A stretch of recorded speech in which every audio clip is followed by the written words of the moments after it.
911, what's your emergency? Oh my God, bees. You said bees? ABC Thursdays, 911 is all you. That truck was hauling 22 million killer bees. With a 3-part season premiere of that. That's enough bees to kill 44,000 people. Is that a Sabinado? This one's gonna sting. Help is coming! 911, all new Thursdays, 8, 7 Central on ABC. And stream on Hulu. Microphone. And welcome into a new episode of the Skating Penguin Network, everyone. It is Robbie coming to you live here on I guess it won't be live when you listen to it. On a Friday afternoon. We had to push our recording back a day, but none the worse for wear. I am joined once again by Snail. And Snail, I don't know what it's like out there in Seattle, but right now here in Pennsylvania, it is what I imagine Seattle is normally like. So it's raining.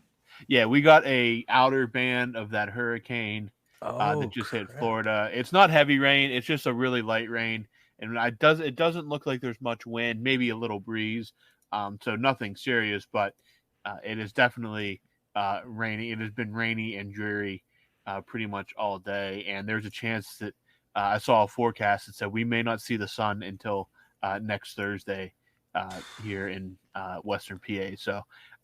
Yeah, not great weather, but hey, it is what it is. It's fall, so you can't complain too much. It's not super hot or anything like that. But how are things out in the PNW?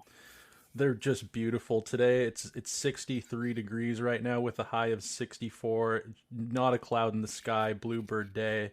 And the forecast, the 10-day forecast, it doesn't go below 60 and it doesn't go above 65. And there's only 2 days that say there should be clouds or partly cloudy. So it's going to be just picturesque fall coming up here to welcome the month of October. Yeah. Pretty nice. Yeah, it couldn't really ask for better weather at the moment.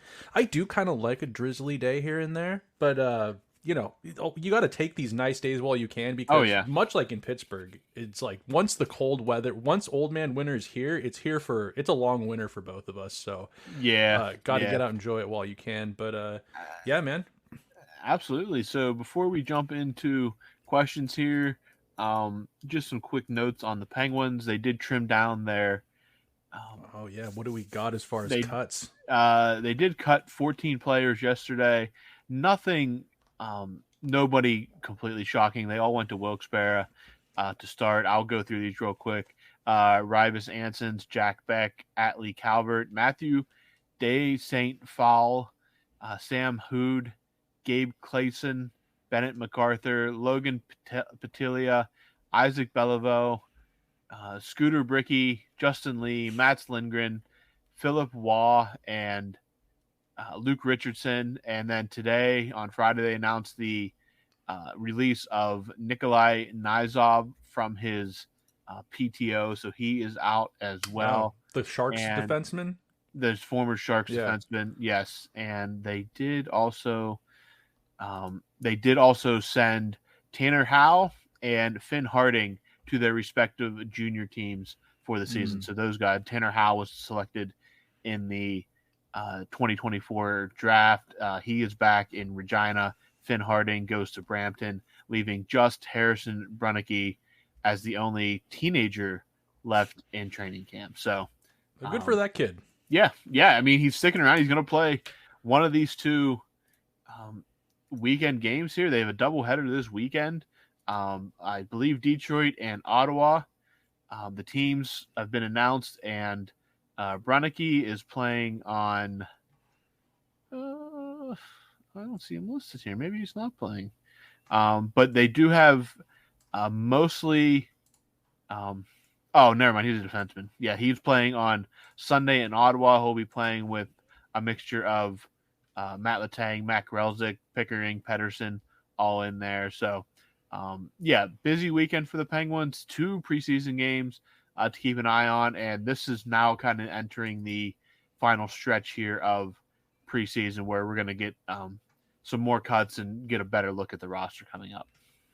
Exciting stuff. Yeah, these preseason games, dude, there's been a little bit of it's been kind of an interest. I don't know if it's because The NHL is getting a lot. I feel like every year it grows. The fan base grows. It's Yeah. being marketed better, and I feel like this year in preseason, there's been a lot more chatter and drama. There's been some injuries too, which have been like. Do you see Yeah. Drew Doughty go down with a broken Yeah. ankle in LA? It was a very ugly injury. Unfortunately, something that can happen in hockey. I believe it is a fractured ankle that he had surgery on now, not just a sprain. And Yep. I believe I saw that he is listed as month to month. So Drew Doughty is likely out for, I'd say, a significant amount of time. Austin Matthews suffered an injury, but it doesn't sound like it's anything serious. William Nylander had an extremely bizarre incident in the Toronto preseason game. He was pushed by a teammate and went. It was Nick Robertson. It was Nick Robertson. And it was pretty clear that William Nylander was not prepared to be pushed. He lost his balance and went. His head came in contact with the leg of an opponent. So I haven't heard anything more than that. But it was you don't want one of your stars rattling their brain around in preseason, especially in such a bizarre kind of situation. It was very odd decision by Robertson to push him without kind of clearing it with him, but just weird kind of fell, and so that's where we are at. Actually, I got one more thing to Oh, add. go If ahead. we're on the topic of Toronto, the Leafs have to make some cuts before camp, and apparently players that are available for trade out of Toronto consist of defenseman right shot Connor Timmins, Nick Robertson, and Kalle Yarncroke, a right shot Swede forward, pretty good middle six, bottom six type guy. So, Toronto looking to trim some fat, and Nick Robertson, after pushing his opponent to give him an extra boost of speed in a preseason game and almost injuring one of their star forwards, is now still available for trade. So, you wonder if. Does anybody? Is it too late into the preseason to take a sniff on a guy like Nick Robertson? Oh, I don't think so, and I think that there's always a time to take a sniff on someone like that. I don't think that we're anywhere near that. He is obviously not off the market. So if it's there's still a chance, then I think that it's something you look into. I think they gotta make something happen there. Yeah, it'll be interesting. It'll be really interesting to watch, kind of how that whole situation plays out heading into the regular season here in the next couple weeks. Yep. All right. What we're really here for is mailbag. We got a Brian heavy mailbag, don't we? Brian heavy mailbag, and kind of a mix between, I believe there's some hockey questions, some just general questions or explanations. So I'll take the first question. Snail, you can read it off, and we'll get this party started. Yep, let's get it started. So the first question is regarding defenseman Jack St. Ivany, who had a pretty good showing last year. I'm actually very high on this kid. Yep. He asks, should Jack St. Ivany be on the opening day roster as part of the third pair? Brian says that he likes him and he likes his play, and I guess unfortunately for him, he thinks that he should be paired with Ryan Graves, which he thinks could be a good fit if Graves would use his size more. So everything I've seen out of camp, I think Jack St. Ivany has earned a spot on this opening night roster, especially considering how he played last year. It's not just some kid that's coming in here having a good camp. He has, again, small sample size of the NHL. I understand that, but he has a good run of play in that half a dozen or so games that he played in at the end of last season. So it was really, my big question was, could he continue what we saw at the end of last season? It's unfortunate the season ended when it did, kind of cut off that momentum, but it's very clear that he is still playing at a level of an NHL defenseman. Again, a bottom pairing defenseman. Maybe earns a promotion up the lineup if the openings become are there. But I think unless something would happen in these next few preseason games, I think Jackson Ivany has to be on this opening night roster. I think he has to be in the lineup as a bottom pairing defenseman. But yeah, again, Ryan Graves, we don't know what we're getting. It's definitely worrisome based on what we saw last year. Maybe he can turn it around. Again, even if he turns it around a little bit, it's much better than what we saw last year. Even if he is not a top pairing shutdown defenseman, he definitely needs to use his big frame more. I agree with that. I worry about putting those two on the ice right away, but just because I want St. Ivany to get comfortable with a defenseman that can help move the puck. Jackson Ivany has a goal in the preseason, so I'd really like to see him with a more accomplished defenseman. But again, anything that keeps Jackson Ivany in the lineup is good in my eyes. So I certainly think he has earned a roster spot.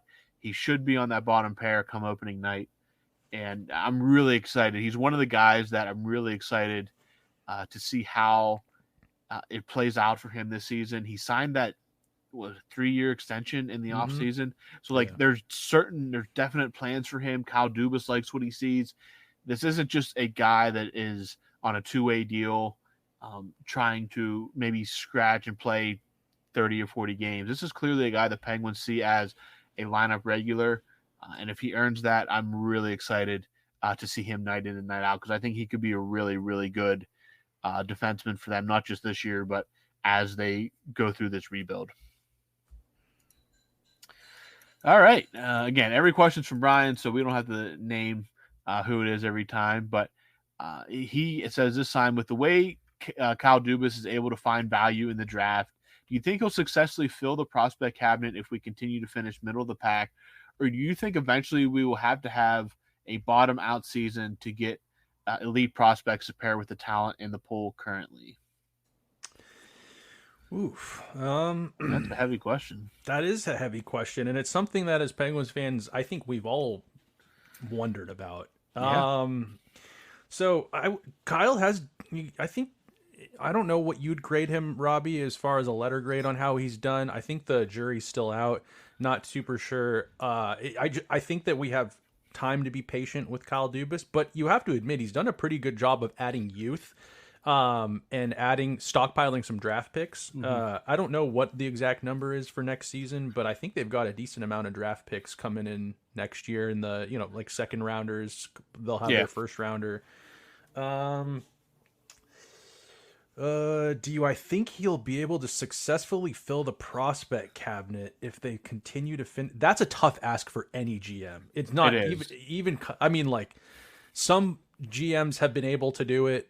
I think that, like, there's an example of, the Dallas Stars have been in like the playoffs every season and still managed to stock their cabinets with good draft picks. And that's unheard of in sports altogether, yet alone in hockey.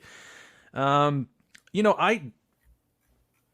think that the way Kyle Dubas has kind of shown us the way he's wheeled and dealed here in his first 2 seasons, I think if they continue to be a middle of the pack, I think he'll be able to find value in some young players. I think that like Puljujärvi and Cody Glass are kind of, depending on how their seasons go this year, if they are even close to what their potential is, I think that if that's the way he's operating, it's possible.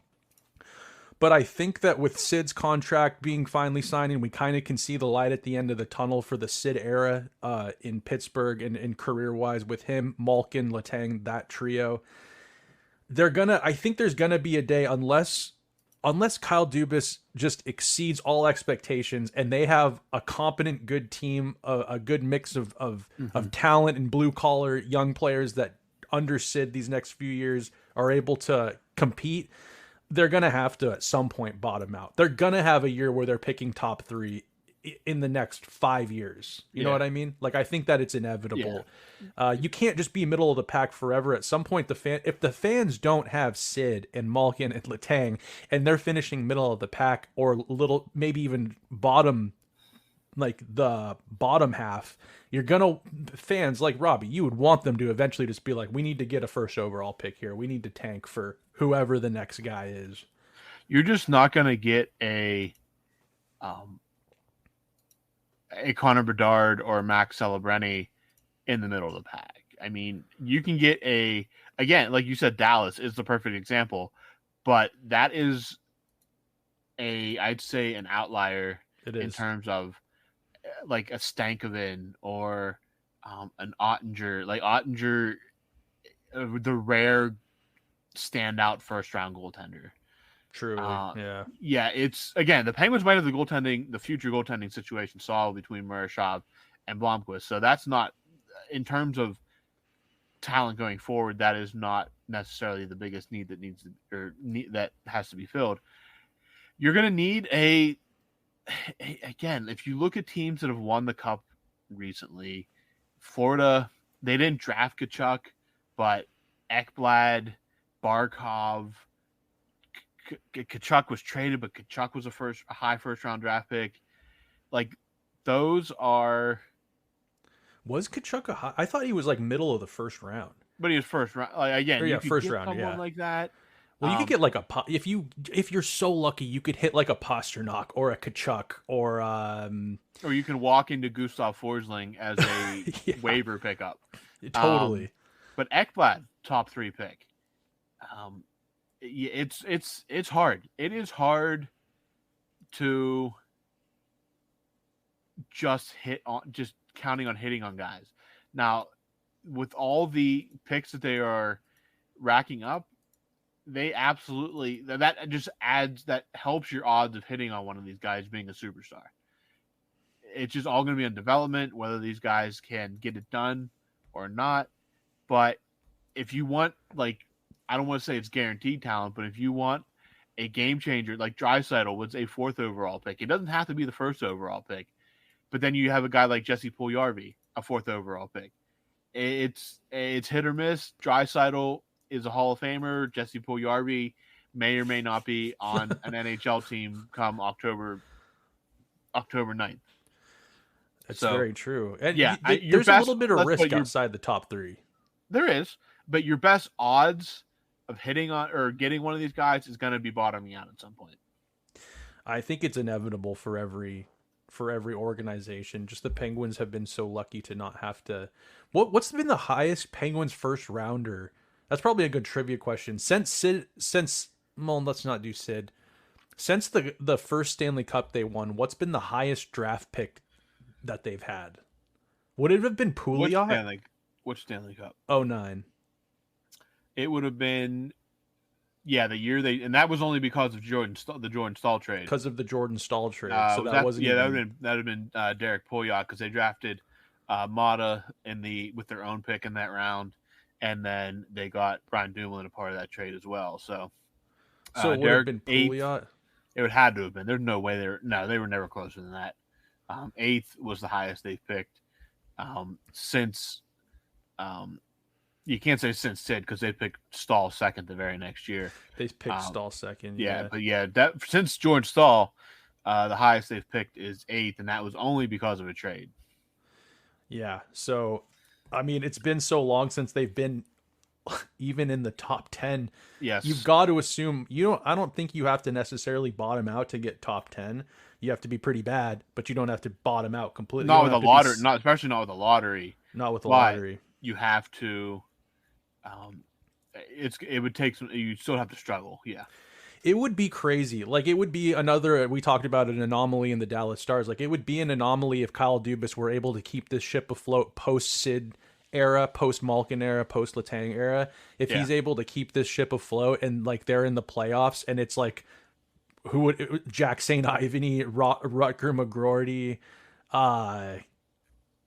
like Tristan Bros. I don't know if it's their team and they're in the playoffs and they're just getting, mid to late first rounders or whatever. That would be an anomaly in itself as well. That'd be that would be a huge anomaly if they would do that. Absolutely. Dude, I don't want to interrupt the mailbag too much, but is Rutger McGroarty getting any chatter about being a Calder candidate? Not that I've seen. It would obviously depend on what happens out of camp, if he makes the roster or not. Maybe we could touch on that at the end of the podcast, because we should talk. There's already been a lot of chatter about Calder favorites, and I wanted to touch on that later. So we'll get to that with the at the end of the pod here. So, but with that, yeah, it would be crazy if Call of Duty was able to keep this afloat. But I think Robbie and I both see, like, at some point there's going to be a year where they're picking top 10, if not top 3, down the road in the next 5 to 7 years. 5 to 7 years, yeah, if not sooner, depending on how things play out with Crosby and his future. Let's just hope they get back in the playoffs this year, because you never know. So we'll move on to the next question. Question number 3 coming from Brian, and he wants to clarify something. He says that I meant using the guys they currently have when I said bring them in. This is referring to a question I think from last week. He thinks that they should keep mixing lines up and see if they can maybe find that the HBK magic again. The Hagelin, Kessel, Bonino line that was of Stanley Cup fame. He thinks using the young guys especially would benefit and bring an extra element they can use. Yeah, the HBK magic, that's just such a special place in my heart. It kind of is with the Stahl, Cook, Kennedy magic they had in 2009. That third line cooked for not just that year, but for many years after that. The HBK was more of a flash in the pan and was broken up the next season. But yeah, I mean, I understand where you're coming from now, Brian. Absolutely. I definitely think that Sullivan, if things aren't clicking early, will have he's never afraid to shuffle lines. I still think like you're going to have some guys that are going to be permanent line mates, Crosby, Rust. I really like in my brain, I'm really liking what I see with Raquel, Malkin, and Bunting. That just feels like a line that one can produce and two would drive opponents absolutely insane, especially if Rickard Raquel rebounds this season.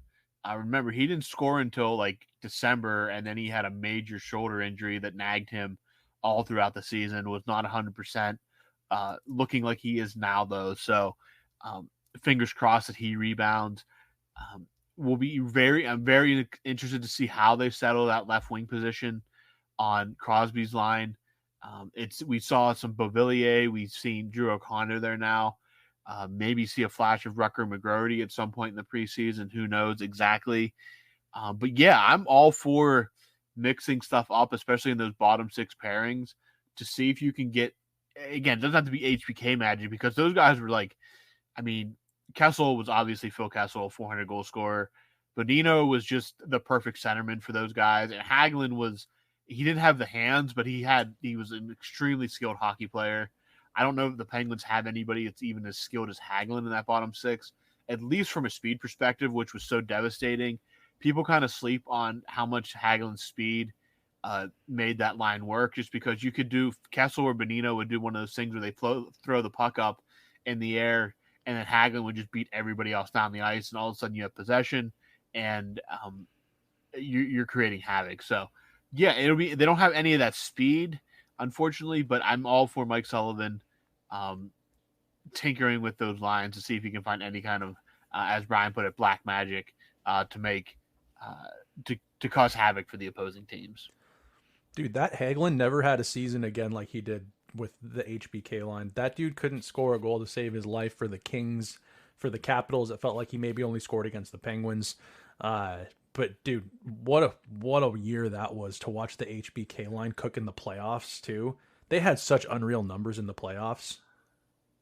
Yeah, absolutely. They were just it was anytime they were on the ice, it felt like they were just completely had the opponent, whoever it was, under siege. Totally. All right. Since it wasn't talked about, I'm guessing Snell's solo pod with his buddy got quote unquote too inappropriate and they had to burn the tape, as he mentioned to me as a possibility of happening. And now, this is not true. No. So I'll let you talk about it and maybe give a little preview of what's on it when we do decide to release it. No, so it's it'll come out. I just didn't know how to upload it. Is essentially what happened. Robbie usually uploads these things. I probably could have tinkered and figured it out, but I also didn't. I haven't really messed with a lot of the stuff on StreamYard, the application we use here for recording and stuff. But it's not too inappropriate. It's just more like It's just not a lot of hockey talk. It's a lot of, and the questions came in from several of you guys out there.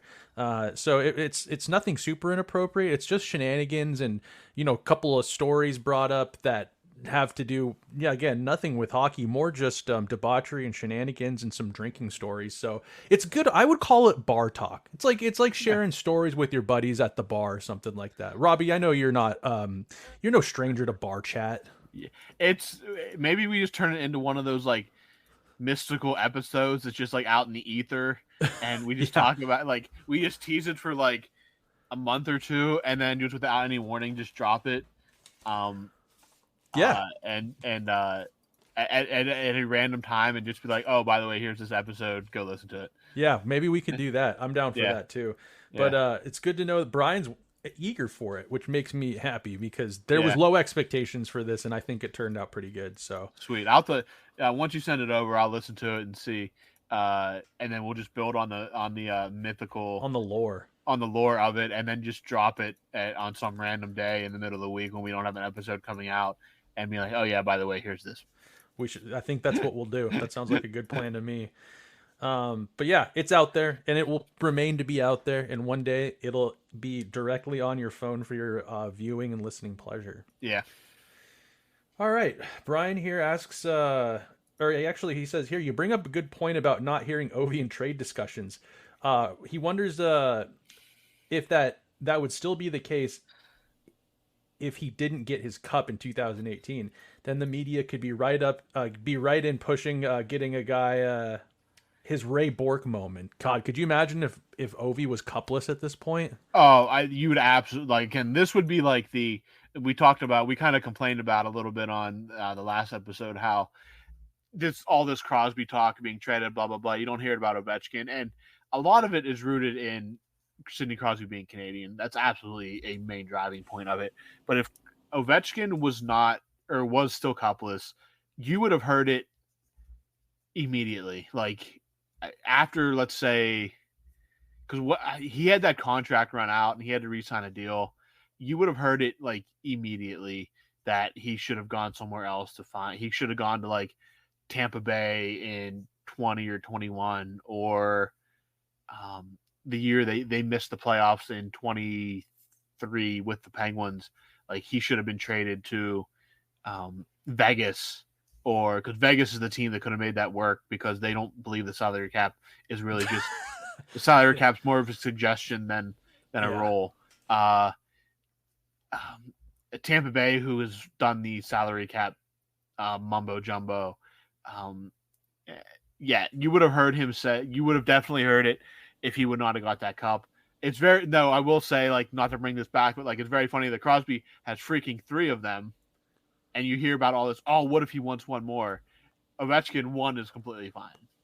Dude, imagine the L's that Washington would hold if they didn't get that cup, and like he ended up leaving and he wins a Stanley Cup the same year. Like, let's say he goes and has a Ray Bork moment and breaks the Gretzky record in the same year, and Washington gets none of that residual kickback from the Ovi Cup and the record happening with that franchise. Yeah. Could you imagine that?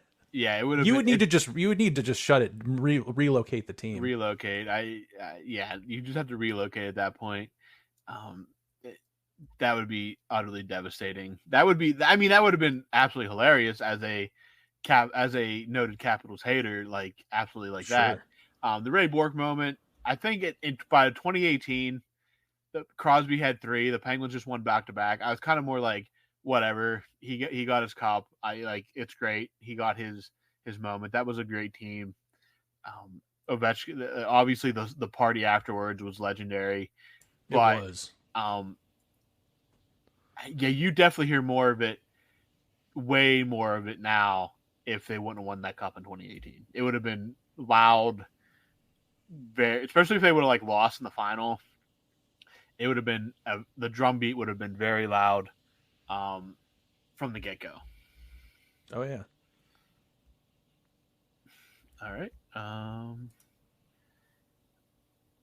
Yes. Okay. Brian asks, obviously, again, which is worse, stuffy nose or sore throat? So this is interesting because usually one accompanies the other. But Yeah. I will say, in the rare instances where you have to have one or the other, they're both equally torturous. Um, I think, dude, for me, honestly, I think it has to be a stuffy nose over a sore throat. Because for a sore throat, I can take a menthol drop or something. I can Hmm. soothe that sore throat. Have you ever had, Robbie? Have you ever had a hot toddy? Yeah, So those are great for a sore throat. they are. If you're looking to catch a little buzz while soothing your sore throat, a hot toddy. I think there's like an orange peel in it, maybe a cinnamon stick, and um, it's a warm whiskey beverage. Those are great for a sore throat. That can Yeah. make having a sore throat kind of fun. But a stuffy nose, when you have a stuffy nose, and I mean like a really bad one where like, it's clogged, like your nose is really clogged or one side is clogged. I don't know about you, Robbie, but I think about all the times that I was breathing carefree and took it for granted. I'm the opposite, actually. Really? Yeah, I cannot do What? like I can't do a sore throat. It just annoys me. It grinds me. I know it's an annoyance. I just cannot do it. I hate it. But usually, Interesting. for me, usually though, a sore throat is a sign of I'm getting sick worse than that. It's the first line of defense Yeah. in your, yeah, I Yeah, get it. it's gonna be the start, and like a stuffy nose. Like sometimes I wake up with a stuffy nose and it clears out. Um, but um, yeah, when I get a sore throat, I know that I'm in for a couple of days of suck because it's not going to be fun for um, about 3 or 4 days because I just know that there's either a cold coming on. It's also been the first sign for me the last 2 bouts of COVID I had, so yeah, it's kind of a hurricane flag in the process of getting sick. It's very annoying. But yeah, I'm a sore throat. I cannot do sore throats. It's annoying, and like I said, it's more of a warning that you're about to struggle for the next 72 hours. Yeah, do people still get their tonsils removed? Is that still a Honest, thing? I think it is, but like I have mine, but both my parents are without theirs. Really? I don't know how like I just don't like it used to just be like a routine thing. Like if you It got a sore was. throat more than like once a year, you were getting them out. And I don't hear of many people getting their tonsils removed anymore. So I don't know how common it is, but I have never had mine removed. My brother does not, but my parents both do. And Interesting. a lot of people my parents' age have them out. It's just if I think at one point it was like standard, and now I It was like rarely hear. wisdom teeth, tonsils removal. Happened to a lot of kids in your classes. Yes, wisdom teeth had mine removed, but not until after my freshman year of college. What? Wisdom teeth, I think, is still pretty common because Oh yeah. the way that your mouth grows and stuff like that. I think that one's still pretty common. But I don't hear many people getting their tonsils removed anymore, unless it's because I'm out of school now. You just don't. It's just not talked about because most adults seemingly have them out, but I do not. I'd never had mine out, but I did have my wisdom teeth out, and that was an adventure. That is an adventure. That just sucks. It just everything about that sucks. It's like the first for a lot of people, if you're lucky, it's usually your first surgery. Yeah, unless obviously there's outliers there, but generally your first under anesthesia surgery is usually your wisdom teeth out. Yeah, unless you have something else, but yeah, generally that's one of my only fully under surgeries. I think I've never really had to have surgery for anything else. So it's just like you don't even know anything happens because like you go to sleep and then wake up in what feels like 5 seconds, but it's just it's the few days after that are very very very very crappy. You can't. It's not like tonsils where you can eat just about anything. Obviously, ice cream and stuff cold feels better. With your wisdom teeth, it's just like you're just like mainlining broth for like a Yeah. day and a half because You can't use a straw. You can't do any because you can cause damage to the surgical sites. It's sucky. And there's no silver lining wisdom teeth surgery. It just sucks. It just sucks. Yeah. Yeah.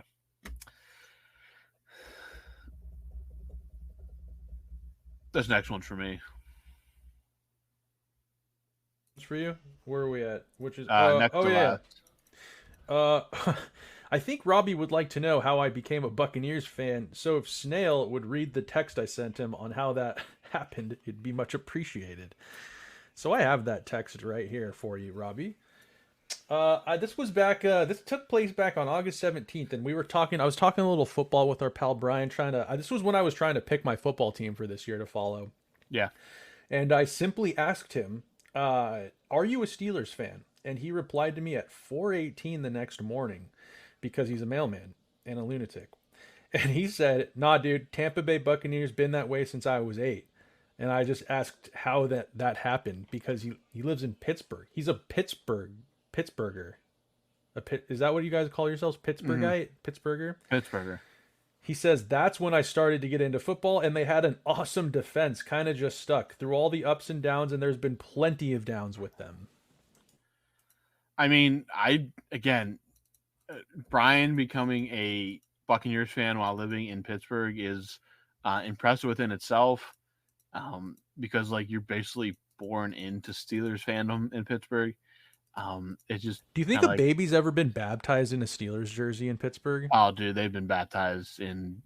Yeah, that's not even a question. You think so? Like for real? Absolutely. No way. No, nothing like that would surprise me. No. You wouldn't be surprised at all if someone was like, if their baby picture, they're like, "This is me getting baptized," and I'm in a. No. Did Terry Bradshaw play for the Steelers? Yeah. If there was a Bradshaw jersey on him. That Ben Palomalu, Hines Ward.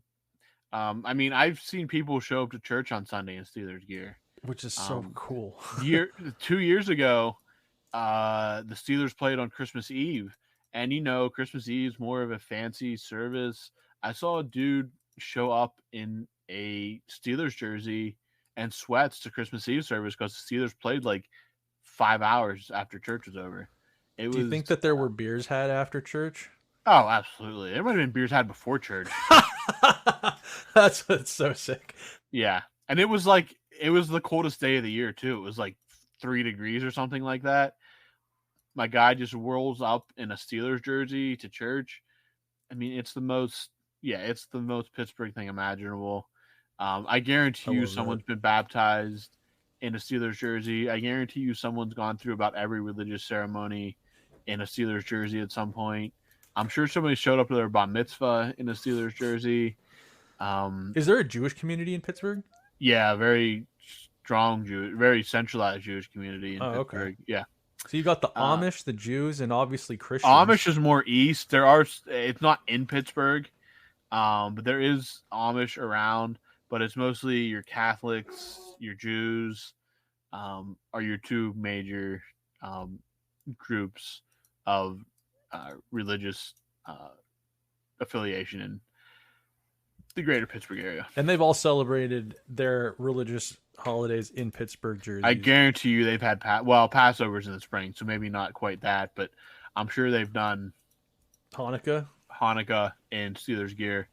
I'm sure Thanksgiving's not a religious holiday, but the Steelers are played on Thanksgiving, so I guarantee you there's been straight up full families wearing Steelers gear at Thanksgiving dinner table. Christmas, they play on Christmas this year, so so you're gonna have people showing up to Christmas dinner wearing full-fledged Steeler equipment. So yeah, it's not at all surprising. Yeah, someone's definitely been dunked wearing Steelers gear.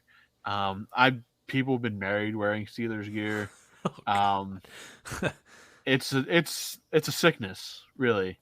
But so it's crazy that Brian was not born. He's essentially since 8 years old been a Bucks fan. If like the Steelers like fandom is so heavy in Pittsburgh, it's basically its own religion. You have to think that he's almost like purposefully like escaped it at times. Like you're trying to tell me. I mean, I give him credit for not being drug into it. I will say that. Like, I have to give him. There's no way Brian's daddy isn't a Steelers fan. You'd think so. Brian, you have to tell us your dad, your parents, your family Steelers fans. Generally, that's how it goes. You kind of just avoid it, and yeah, crazy. Are your folks Steelers fans? Yes, my entire family Steelers fans. Do they actively like watch football every Sunday? Yep, Nice. that's what we do. All right, wrapping this up. This one, do you think Jaromir Jagr should be the third person exempt in NHL history of the 3-year waiting period to be eligible to be voted into the Hall of Fame? He said that this is his final season playing hockey, so at 52. He's got a goal and an assist on the year. Yep. So this is how I feel about that. I think absolutely. I think that the Hall of Fame people have kind of a stick up their ass sometimes. Oh, well, and I think yeah, that they get in their own way a little bit. They're a silly little fan club with their Alex McGillney. They finally got Jeremy Roenick in there. I feel like I have more gripes with them than I have like applauses at this point. And they're going to get in their own way with this too. Yeah, Jagr hasn't played in the NHL for actually not that long. I believe 2018 was his last year, wasn't it, with the Calgary Flames? I believe so. Yes, that sounds about right. He's been playing over in the Czech Republic, and he's come out and stated the only reason he plays, it was his father's team. He owns the team now. He doesn't think fans will support the team if he's not playing. So it feels like he's kind of like a show pony getting drug out there every night a little bit. These are my words, not his. This point, I think he's like a little bit of a show pony, needs to keep going out there. He does still love hockey. He's made that abundantly clear. And he's still scoring goals, still setting dudes up, still playing down low below the dots. And I think it's just incredible, and he should be celebrated. I don't think that the Hall of Fame should get in their way and be like, well, let's wait 3 more years. Celebrate this dude as whether you're a Penguins fan, whether he played for a team that you were a fan of in a different market. He's just like hockey royalty at this point. He's a legend of the game, and he should be celebrated. Why wait? Why not? If this is his last season, why can't he go in next year? Aside from a bunch of nerds with cloaks on in Toronto saying, 3 years, got to wait 3 years. And you can list off a bunch of players, great players that had to wait 3 years. Well, I guarantee you that Jagr is probably better than 99% of those players. So did he really call himself a show pony? No, sorry, I called him. I'm like, wow, that is... No. Like, that is pretty crazy. He did on record say that he keeps playing because he doesn't think anyone will support the team anymore if he's not there. I knew. So I called him a show. Like I should have said. Let me rephrase that. I bet he feels like a show pony a little bit, where he needs to go out there every night because he needs fans to keep coming to these games. It's his business at this point. 52, playing any kind of professional sport at any level, is outside of, like, again, even golfers, like, you're on the senior tour at that point. Like, that is insane to be playing in the Czech first division at 52 is just insane. Like, I just don't know how I know he's in incredible physical shape, but again, time comes for everyone. So it's just insane that he's still able to go out there every night and play a professional sport at 52. Pretty sure Gordie Howe played at 52 for like a minor league team or something like that. For like a minute, subsequently, Howe, Orr, and Gretzky and Lemieux, I believe, were the only players to not have to wait 3 years. Is that correct? I believe so. I didn't know if Lemieux was or not. Lemieux? I can't remember. I had to go look it up exactly. I don't think he waited. Maybe a year. I don't know how they obviously. But yeah. I think that Sid is not going to have to wait 3 years, and I think that Jagr fits in that same. I think that he's like a Gordie Howe. He's like a, he doesn't have he has numbers. There's no arguing that there, but he's not Gretzky. He's not Lemieux. But he's Jagr. He's his own thing. So I just think that, that silly little boys club they have up there in Toronto with the dudes wearing the cloaks, making these rules for these Hall of Famers and whatever, they get to hold all these players' legacies in their sweaty little hands and determine, we got the power with this guy. I hate it. I think it should be voted on like we do with politicians. The funniest thing is that like every Hall of Fame committee is like that. It's not just hockey. Baseball. It's the same thing with every sport, Maybe right? the worst. Baseball's maybe the worst. Get Barry Bonds in the Hall of Fame. I've been on that. I've literally gotten in so many arguments on the internet with people about that, and I just don't talk about it anymore. They marketed the hell out of Barry Bonds when he was crushing it, and now they can't reward him with a Hall of Fame nudge. I think it's ridiculous. Steroids made the game better. It probably saved baseball. Probably saved baseball. McGuire Sosa. I mean, come on. Yeah, I remember that happening like distinctly watching McGuire break that record. Yeah, you don't even need to tell. Yeah, absolutely. But I remember watching San Francisco Giants games and watching Baseball Tonight every night that they were on, watching those cameras lights flicker, trying to catch that McCovey Cove. Man, great era. But anyways, I think so. You agree with me then a little bit, Robbie, right? That they're going to get in their own way and letting Yager. Oh no, absolutely. No, absolutely. They're going to get in their way one way or another. It's not just. Unfortunately, it's not going to just be Yager. They're going to do something stupid with Malkin at some point. Probably. Yeah, they're gonna do a bunch of stupid stuff, all the time. I just assume that they believe they're protectors of whatever, of some kind of made up kingdom in their own head, and they have to do whatever. But yeah, they're dumb. You know how I picture? Have you ever watched the Harry Potter movies? Yeah. I feel like the Hall of Fame committee for the NHL is all of those dudes who support Voldemort. They all have like the hoods on. And that's how I picture. Yeah. I feel like Bob That's fair. McKenzie's one of them. I don't know if he is for sure or not, but I feel like Bob McKenzie's one of them. I bet you they're all from Toronto too.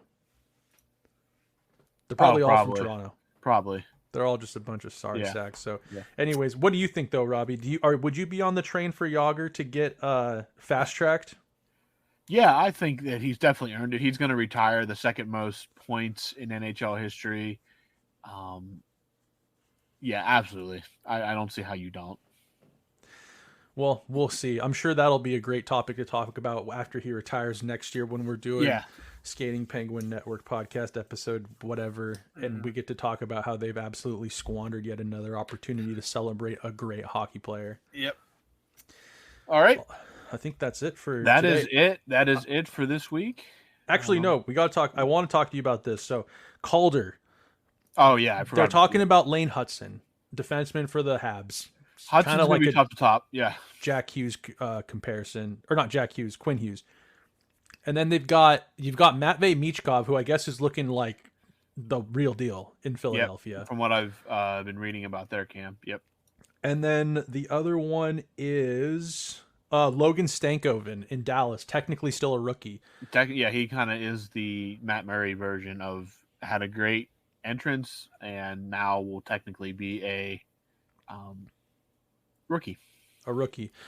Rucker McGroarty, can you throw? Is there an argument to throw his name in that cap before the season started, or is it too early to tell?